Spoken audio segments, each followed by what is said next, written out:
Baik, bismillahirrahmanirrahim. Assalamualaikum warahmatullahi wabarakatuh. Shalom, Om Swastiastu, Namo Buddhaya, salam kebajikan bagi kita semua. Selamat siang dan selamat datang di talkshow Bincang Hukum yang bertemakan revisi wewenang Pemda dalam mengatur pasar hortikultura di UU Cipta Kerja. Langkah maju atau langkah mundur? Perkenalkan, nama saya Marla Satika Kuratu Aini, selaku moderator pada talkshow kita siang ini. Hari ini kita ditemani oleh dua narasumber yang akan memberikan materi menurut pandangannya masing-masing. Selamat datang untuk Bapak Matias Reinhardt, SH.MBA, selaku Ketua Komisi 6 DPR RI. Terima kasih sudah meluangkan waktunya, Pak. Bagaimana kabarnya, Pak? Apakah sehat? Ya, halo, selamat siang Mbak Marla. Alhamdulillah saya sehat. Terima kasih ya saya udah diundang di acara ini. Alhamdulillah kalau seperti itu. Sama-sama Pak, terima kasih ya sudah meluangkan waktunya. Selanjutnya ada Bapak Imron Mauludi, SHMH selaku Wali Kota Bogor. Terima kasih sudah meluangkan waktunya Pak Imron untuk hadir pada talk show kita. Bagaimana Pak, sehat juga kabarnya Pak? Ya, siang Mbak Marla. Alhamdulillah sehat, kondisinya sehat walafiat. Terima kasih sudah mengundang ke acara ini ya Mbak. Alhamdulillah kalau seperti itu. Nah, sebelum kita mulai, partisipan diharapkan mengaktifkan kamera serta mengetik izin bertanya di kolom chat sebelum bertanya. Seperti yang kita ketahui, UU Cipta Kerja hadir dan membawa banyak perubahan ke berbagai aspek. Salah satunya adalah pada bidang pasar hortikultura. Perubahannya itu ada pada pasal 90 UU Hortikultura, di mana sebelumnya berbunyi bahwa pemerintah dan atau pemerintah daerah bersama pelaku usaha menjaga keseimbangan pasokan dan kebutuhan produk hortikultura di setiap saat sampai di tingkat lokal dengan memberikan informasi produksi dan konsumsi yang akurat atau mengendalikan impor dan ekspor. Dan semenjak hadirnya UU Cipta Kerja, pasal tersebut dihapuskan. Nah, pertanyaan saya yang pertama nih mungkin untuk Bapak Matias. Sebelumnya Pak, pertanyaan saya ada dua nih Pak. Yang pertama, apa sih alasan hadirnya UU Cipta Kerja di Indonesia? Dan pertanyaan saya yang kedua adalah, apa alasan di balik penghapusan pasal tersebut ya, Pak? Ya, oke. Terima kasih Mbak Marla selaku moderator. Jadi mungkin saya jawab yang pertama dulu ya. Tujuan utama dari UU Cipta Kerja itu hadir adalah bahwasannya untuk menciptakan iklim usaha dan investasi yang berkualitas bagi para pelaku bisnis, termasuk UMKM dan investor asing. Lalu juga menciptakan dan meningkatkan lapangan kerja dengan memberikan kemudahan pelindungan dan pemberdayaan terhadap koperasi dan UMKM serta industri dan perdagangan nasional sebagai upaya untuk dapat menyerap tenaga kerja Indonesia yang seluas-luasnya dengan tetap memperhatikan keseimbangan dan kemajuan antar daerah dalam kesatuan ekonomi nasional. Mungkin itu saja yang bisa saya sampaikan. Oh, lalu untuk pertanyaan keduanya tadi ya. Untuk pertanyaan keduanya tadi itu, boleh diulangi Mbak Mana tadi? Mohon maaf, saya luput. Iya, baik Pak. Jadi pertanyaan keduanya nih, alasan dibalik dihapusnya pasal 90 UU Hortikultura nih apa ya, Pak? Oh iya, oke. Jadi begini, Mbak. Indonesia ini kan merupakan salah satu member organisasi internasional WTO atau World Trade Organization, di mana WTO ini berprinsip lebih baik pasar hortikultura itu tidak diintervensi oleh banyak pihak. Nah, untuk menanggapi prinsip tersebut, maka Indonesia sepakat untuk berpegang teguh dengan prinsip tersebut sehingga lebih baik si pasar hortikultura ini tidak diintervensi oleh banyak pihak. Mungkin seperti itu, Mbak Marla. Wah, baik. Jadi bisa kita simpulkan nih ya, Pak, pasal tersebut nih dihapuskan, wewenang pemerintah daerah nih dihapuskan karena adanya prinsip WTO dan kita sebagai member WTO nih lebih baik untuk mengikuti prinsip tersebut ya, Pak, bahwa pasar hortikultura ini tidak baik kalau diintervensi banyak pihak. Iya, betul begitu, Mbak Marla. Wah, baik. Terima kasih banyak, Pak. Selanjutnya nih, pertanyaan saya yang selanjutnya nih, untuk Bapak Imron, menanggapi alasan dari DPR menghapuskan pasal tersebut, Pak, menurut Bapak, apakah implikasinya terhadap wewenang Pemda dalam pasar hortikultura, Pak? Baik Mbak Marla, terima kasih kesempatannya. Tentu saja ini jelas ya mengurangi otoritas Pemda ya. di dalam menjalankan wewenang sebagai amanat otonomi daerah oleh Undang-Undang Dasar. Karena pasal 90 UU Hortikultura itu kan mengatur mengenai menjaga agar pasar hortikultura tetap seimbang di tingkat lokal, yang termasuk dalamnya wewenang Pemda untuk memberi info-info yang akurat, serta mengontrol impor-ekspor dalamnya. Logikanya, pemerintah daerah itu yang lebih dekat dengan pasar hortikultura, yang lebih paham bagaimana pasar-pasar tersebut di real time-nya, yang lebih pengawasannya lebih efektif oleh pemerintah daerah. Tapi yang dihilangkan di dalam Undang-Undang Cipta Kerja ini malah peran dari pemerintah daerah. Itu yang kemudian harus saya dari segi pemerintah daerah tuh kecewa. Kenapa ini dihilangkan wewenang pemerintah daerah? Karena implikasinya kedepannya keseimbangan pasar hortikultura ini sangat mengkhawatirkan, Mbak. Karena pemerintah pusat mempunyai power yang sangat besar untuk mengontrol lintas pasar hortikultura ini. Gitu, Mbak. Wah, baik. Jadi seperti itu ya, Pak. Nah, mungkin beranjak ke pertanyaan selanjutnya nih. Seringkali kan kita dengar kalau misalnya UU Cipta Kerja ini nih bercorak bersifat sentralistik. Nah, pertanyaan saya untuk kedua narasumber, apakah Bapak-Bapak sekalian setuju dengan pernyataan tersebut? Mungkin Bapak Imran bisa menjawab lebih dahulu, Pak. Oh, jelas setuju sekali, Mbak. Ini udah terlihat dengan jelas bahwa ini sentralistik sekali. Dimulai dari hilangnya wewenang Pemda dalam menjaga keseimbangan pasar hortikultura, itu kan sangat bertentangan dengan konsep desentralisasi ya. Jadi kewenangan itu direbut, kewenangan dari Pemda itu direbut kepada pemerintah pusat.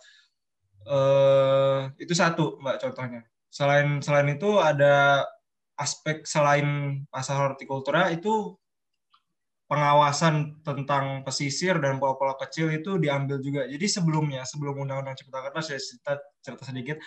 Ini tuh masih ada wewenang pemerintah daerah di sini. Tapi setelah Undang-Undang Cipta Kerja, pengurusannya diambil oleh pemerintah pusat. Sama juga tentang penetapan tarif listrik yang tentu saja pemerintah daerah punya peran yang sangat penting karena lebih menyesuaikan kepada daerah-daerahnya, tapi diambil juga oleh pemerintah pusat. Begitu. Jadi sangat sentralistik, Mbak. Wah, berarti Bapak selaku wali kota, selaku pemerintah daerah ini setuju ya Pak dengan pernyataan bahwa UU Cipta Kerja ini sentralistik. Nah, Setuju. mungkin kepada Bapak Matias nih gimana Pak mengenai pernyataan ini nih Pak, setuju nggak Bapak nih? Ya, tentu saja untuk menjawab hal itu harus kita lihat ya, masalah sentralistik ini atau sentralisasi atau desentralisasi itu menurut saya masalah belakangan ya.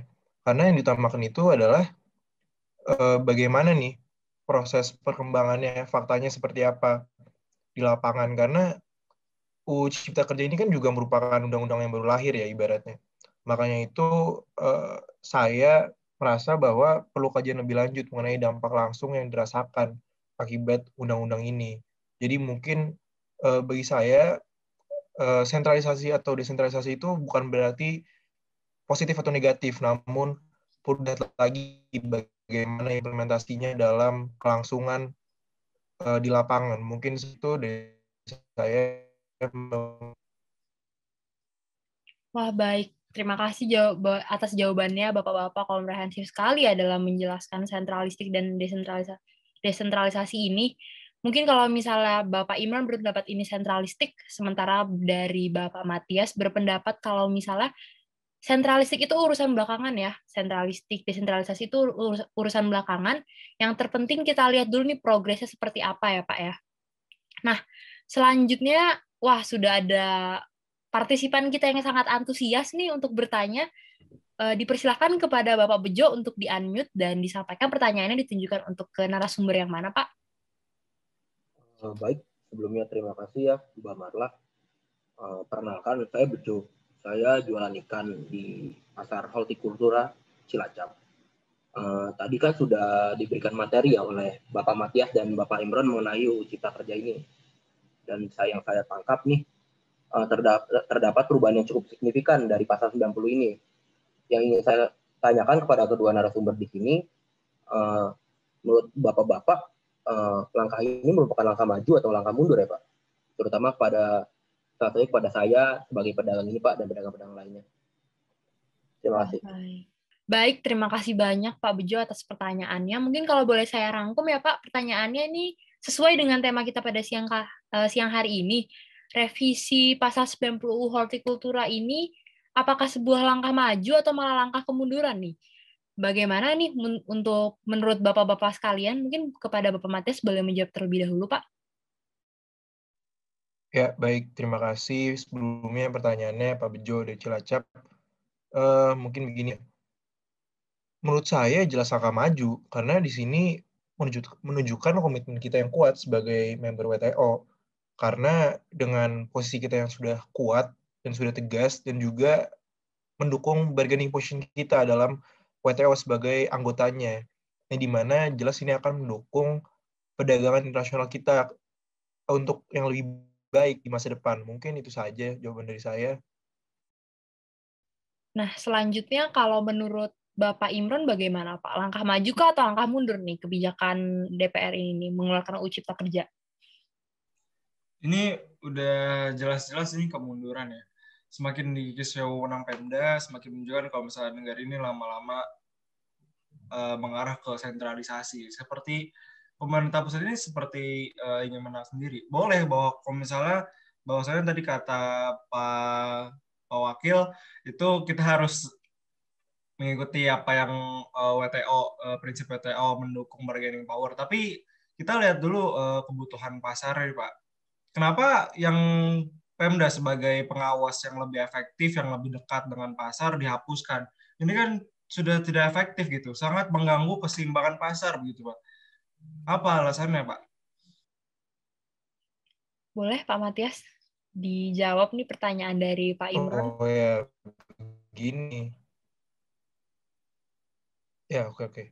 Begini loh Pak Imron, saya kan juga pernah ke pasar ya Pak Imron. Saya kan juga bisa melihat kondisi pasar ya.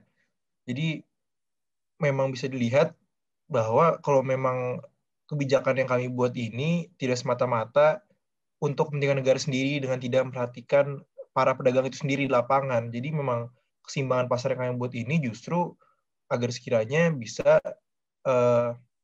memberikan kesejahteraan yang adil kepada seluruh pedagang di pasar. Mungkin itu saja dari saya.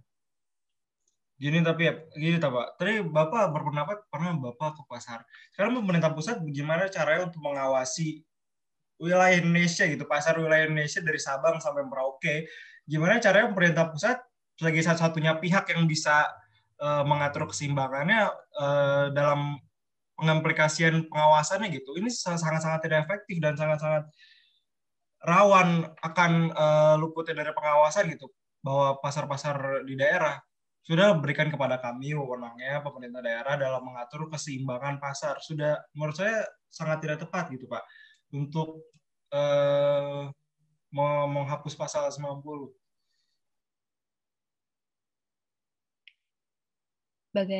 Jadi mungkin kalau misalnya boleh saya rangkum nih, bahwa kalau misalnya Bapak Wali Kota berpendapat bahwa wali kota dan pemerintah daerah ini lebih dekat dengan pasar hortikultura, lebih paham dan lebih mengerti lalu lintas pasarnya ya Pak. Sementara kalau misalnya dari Bapak DPR ini berpendapat bahwa sebaiknya diseragamkan saja oleh pemerintah pusat mengenai pasar itu ya Pak. Nah mungkin partisipan kita, Bapak Bejo dari Cilacap ini sangat antusias dan tertarik ya dengan topik siang ini. Ingin izin kembali bertanya, boleh Pak? Silakan di-unmute, disampaikan pertanyaannya. Ya, saya ingin bertanya lagi ya Mbak Marla, mengenai perubahan regulasi ini, apakah saya sebagai pedagang dan pedagang-pedagang lainnya ini akan terdampak ya oleh hasil dari perubahan regulasi ini? Nah, baik, boleh dijawab nih untuk Bapak-Bapak. Boleh kepada Pak Matias dulu nih Pak, apakah kebijakan yang dikeluarkan oleh DPR ini Pak akan berdampak Pak kepada Bapak Bejo, pedagang Cilacap lain, dan mungkin pedagang di pasar hortikultura seluruh Indonesia Pak? Boleh Pak Matias? Ya, baik. Terima kasih Pak Bejo, sudah antusiasme sekali bertanya kembali. Jadi mungkin saya kembalikan lagi pertanyaannya. Apakah dampak itu sudah Bapak rasakan sebagai pelaku di pasar hortikultura atau seperti apa Pak di lapangannya? Ya, Bapak nggak bisa bertanya seperti itulah, Pak. Ini logikanya seperti apa ya, Pak Wakil ini? Maksudnya Undang-Undang Cipta Kerja itu baru berjalan belum genap setahun, Pak. Dan ini undang-undang ini nggak berpengaruh hanya untuk 3 bulan atau 6 bulan atau 12 bulan ke depan, tapi untuk jangka panjang kita bicara tentang 5 tahun begitu. Kalau misalnya masalah undang-undang, ini sudah jelas dampaknya. Kalau misalnya kita lihat substansinya, itu udah sangat terdampak. Kalau seperti pedagang tadi, itu sangat sulit kalau misalnya tidak ada intervensi dari pemerintah daerah untuk menyampaikan aspirasi secara ke pemerintah pusat. Dan lebih banyak birokrasi juga Oh, pasti. begini Pak Imron. Tunggu dulu, Pak. Oleh sebab itu kan tadi sudah saya sebutkan bahwa Undang-Undang Cipta Kerja ini merupakan undang-undang yang baru saja lahir. Jadi untuk mengkaji permasalahan dari UU Cipta Kerja ini dan apa yang dirasakan oleh para pelaku di pasar hortikultura ini dibutuhkan evaluasi dalam waktu yang cepat. Maka kan sudah saya sebutkan tadi bahwa memang perlu dikaji ulang dalam jangka waktu yang tidak dekat-dekat ini. Maka oleh sebab itu, langkah baiknya jika implementasi ini dirasakan dulu loh begitu. Ini kita para pemegang kuasa ibaratnya kita telah membuat regulasi yang pun ini tujuannya untuk mensejahterakan rakyat gitu loh Pak. Jadi untuk protes ini butuh adanya fakta asli dari lapangan. Memang apa yang dirasakan oleh para pelaku di pasar hortikultura ini begitu Pak. Mungkin Tapi itu saja gini, Mbak Pak, Marla. Jadi nggak bisa sesederhana menunggu hasil atau menunggu dampak dari dari perubahan undang-undang tersebut. Kita lihat dari substansinya. Apa yang dihasilkan dari menghilangkan wewenang pemerintah daerah? Apa yang dihasilkan dari undang-undang yang sangat sentralistik ini?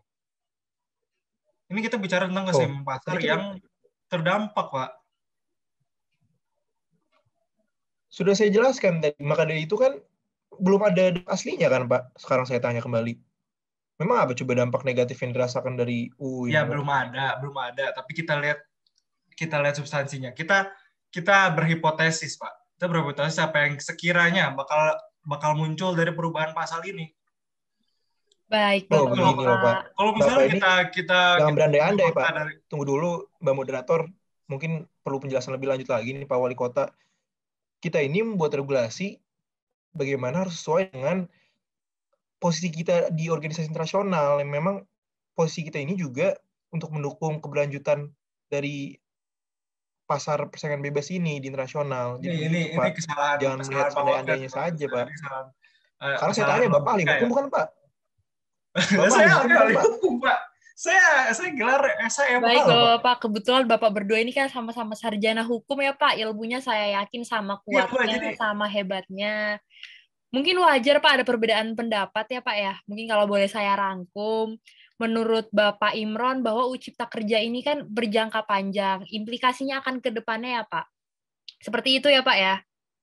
ya betul, Mbak. Nah, kalau menurut Bapak Matias ini bahwa sejauh ini kan belum dirasakan dampaknya ya dari UU Cipta Kerja, apakah sangat merugikan bagi Bapak Bejo dan pedagang-pedagang di seluruh Indonesia seperti itu ya Pak ya? Mungkin, Iya begitu Mbak Marla. nah mungkin kita sudah jelas nih melihat legal standing-nya dari Bapak Wali Kota dan Bapak DPR, mungkin kita juga sudah sampai di penghujung acara. Selanjutnya mungkin saya boleh minta nih kepada partisipan kita yang paling aktif dan paling antusias yang ini, kepada Bapak Bejo dari Cilacap, boleh Pak disampaikan closing statement-nya, kesan-pesannya Pak setelah mengikuti talk show siang kita hari ini Pak. Ya, sebelumnya saya ingin berterima kasih kepada Bapak Matias dan Bapak Imron atas pemberian materi mengenai UU Cipta Kerja ini ya. Jujur, kalau dari saya pribadi nih, saya kan juga warga Indonesia ya, dan saya juga suka mengikuti perkembangan berita-berita di Indonesia gitu. Sebenarnya saya mengerti dan saya sebenarnya dalam diri saya ada sedikit sisi yang saya setuju gitu terkait dengan UU Cipta Kerja ini. Karena saya juga ingin negara kita itu maju dan lancar juga gitu di perdagangan internasional gitu. Tapi balik lagi ya, saya kan juga punya prioritas sendiri gitu, yaitu mencari nafkah untuk keluarga saya gitu. Dan saya di sini sebagai pedagang di pasar hortikultura yang tentu saja akan terdampak lah oleh perubahan regulasi ini gitu. Dan kalau dari saya pribadi nih, Menurut saya setiap ini kan seperti yang tadi sudah diberitahu oleh Bapak Imron, pasar hortikultura itu kan nggak cuma satu ya, nggak cuma satu dua gitu, ada banyak, dan daerah di Indonesia juga. Dan menurut saya setiap daerah itu memiliki karakteristiknya sendiri-sendiri gitu, dan memerlukan penanganan berbeda-beda gitu. Sedangkan di sini kita disuruh untuk berpegangan oleh regulasi yang sama untuk dari pemerintah pusat yang sama untuk semua wilayah daerah-daerah ini. Jadi kalau dari saya sih sebenarnya masih ada kekhawatiran dan ketakutan sedikit ya mengenai UU Cipta Kerja ini. Tapi mungkin untuk kedepannya untuk bisa lebih diberikan perhatian lagi lah pada kami ini pedagang-pedagang kecil, karena kami kan juga masyarakat Indonesia gitu Pak. Terima kasih ya. Oh baik, terima kasih banyak Pak Bejo sudah hadir dan menyampaikan aspirasinya ya pada talk show yang kita hari ini. Nah, untuk Bapak Matias nih Pak, mungkin selaku anggota DPR, mungkin kan sudah tugas Bapak ya sebagai wakil rakyat untuk membuka telinga selebar-lebarnya untuk mendengar aspirasi rakyat. Nah, mungkin aspirasi Bapak Bejo, kekhawatiran Bapak Bejo bisa Bapak tampung Pak mungkin ke depannya dalam melakukan pembuatan regulasi. Nah, selanjutnya mungkin kepada Bapak Wali Kota, Pak Imron, saya persilakan untuk menyampaikan closing statement ya, Pak. Baik, terima kasih Mbak. Closing statement dari saya, keputusan pemerintah sudah mengambil wewenang pemerintah daerah untuk dapat mengintervensi Mbak pasar hortikultura ini. Bahwa UCK ini kemudian harus dievaluasi gitu, kalau bisa direvisi, karena secara keseluruhan undang-undang ini Pak Imron. Loh. Bagaimana Pak evaluasi lagi ngomongin orang baru berjalan bentar begini kok sudah dievaluasi Pak? Iya. Apa yang mau dievaluasi Pak?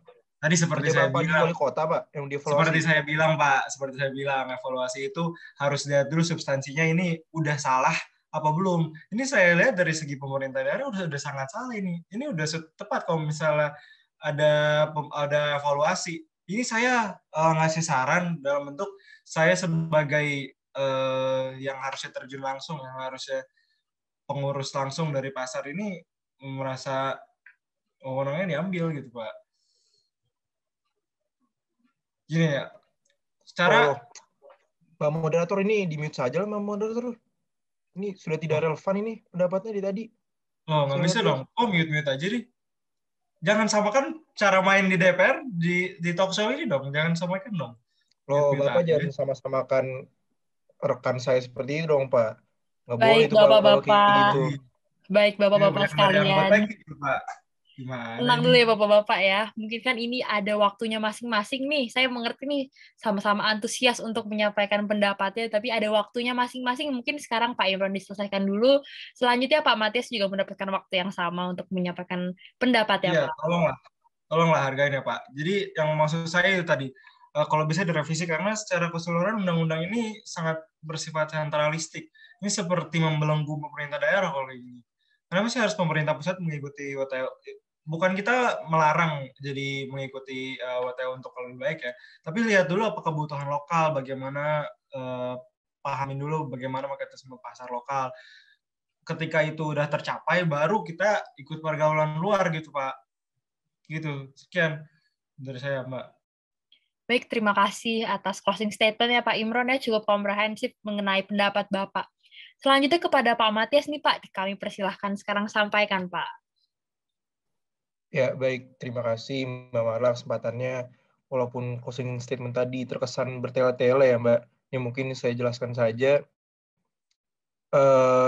Saya ini wakil rakyat loh Pak. Jadi saya ini mendengar aspirasi rakyat Pak.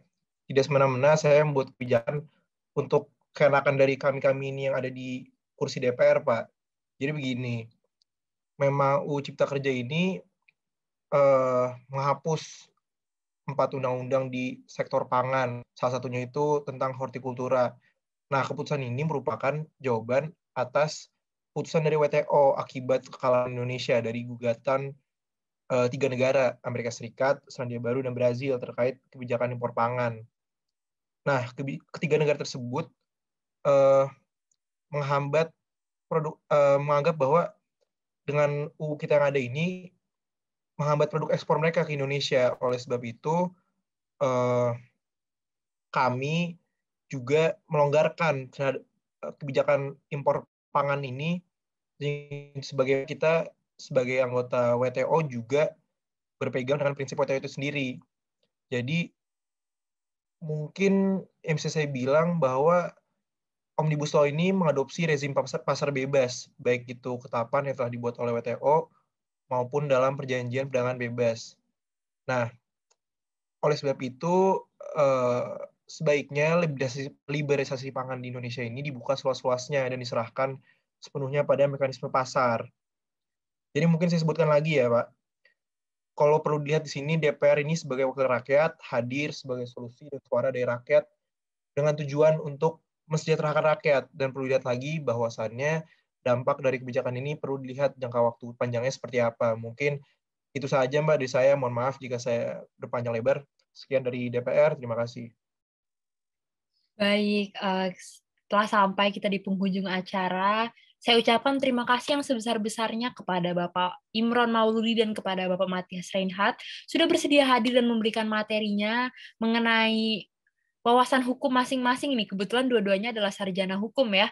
Nah, terima kasih banyak Bapak-Bapak, semoga sehat selalu. Terima kasih juga untuk para partisipan, Bapak Bejo dan pedagang-pedagang lain. Semoga ke depannya kita sebagai masyarakat semakin disejahterakan oleh para wakil rakyat, dan semoga talk show siang kita hari ini memberikan manfaat masing-masing kepada kita ya Pak. Wabillahi taufiq wal hidayah, saya Mara Setia Pratoaini, selaku moderator izin undur diri. Wassalamualaikum warahmatullahi wabarakatuh.